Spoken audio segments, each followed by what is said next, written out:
You're in the state that's number one for business in America right now. We have the lowest unemployment amongst large states, highest GDP growth amongst large states. Is it so bad that you actually have to live under the same laws as everybody else, including your competitors? Of course not. This is not a matter of high principle for them. This is a matter of them trying to claw back special privileges that they were never entitled to in the first place.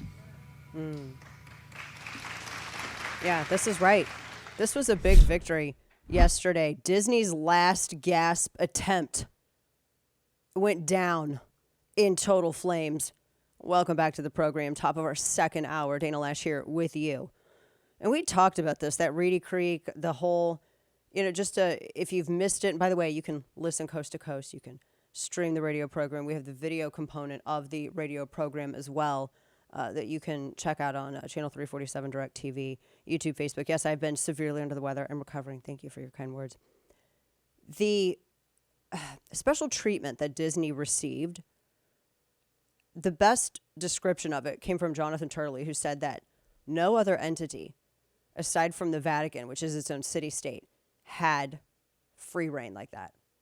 They got to sidestep taxes, any kind of development regulation, environmental right, everything. They got to sidestep everything for years.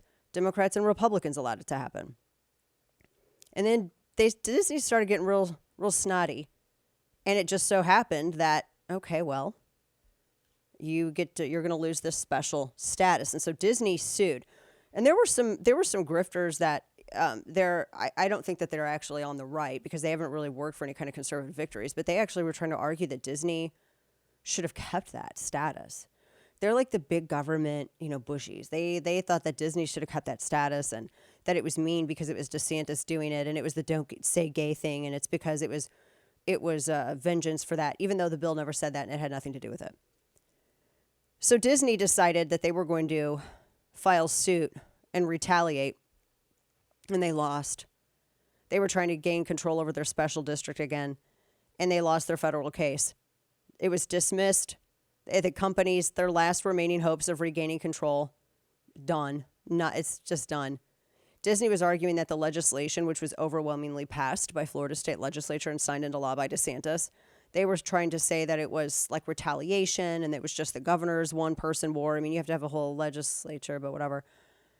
And, they were trying to say that it was somehow a violation of their free speech, which is, that doesn't have anything to do with free speech. You can say whatever you want. You're not owed tax exemption.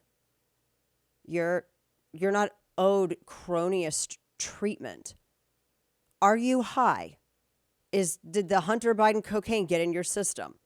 I have no idea how people could make that argument. So they've already lost. They lost the battle over their special district. They kept saying, oh, it's going to lead to higher taxes. They laid that out in minute detail of how that was a lie. And it never did. Of course, it's not going to mean that. Disney actually has to pay their fair share. That's what it was. And remember, you had Nikki Haley who begged Disney to go to South Carolina.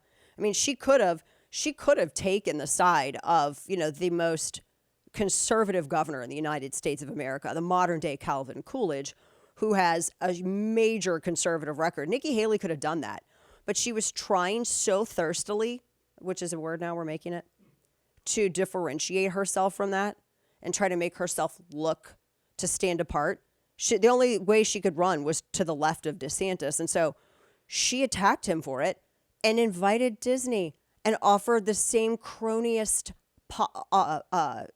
situation, the same cronyist offer to Disney to go to South Carolina.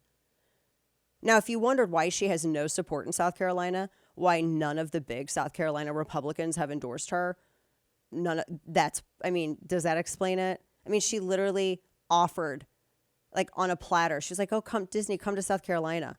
We don't do that kind of stuff here. You don't do what? You don't make all the businesses pay at the same competitive level.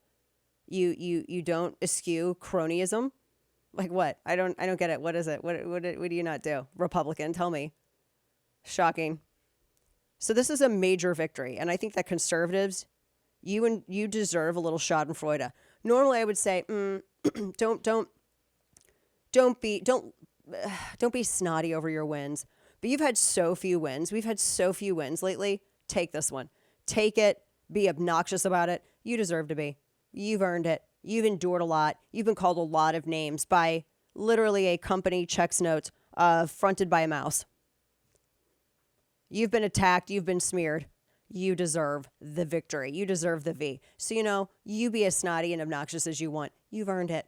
You've taken some kicks, right? You were called statist, and you were called all kinds of names by this company who wanted to sit here and force DEI and sexploitation in front of your kids.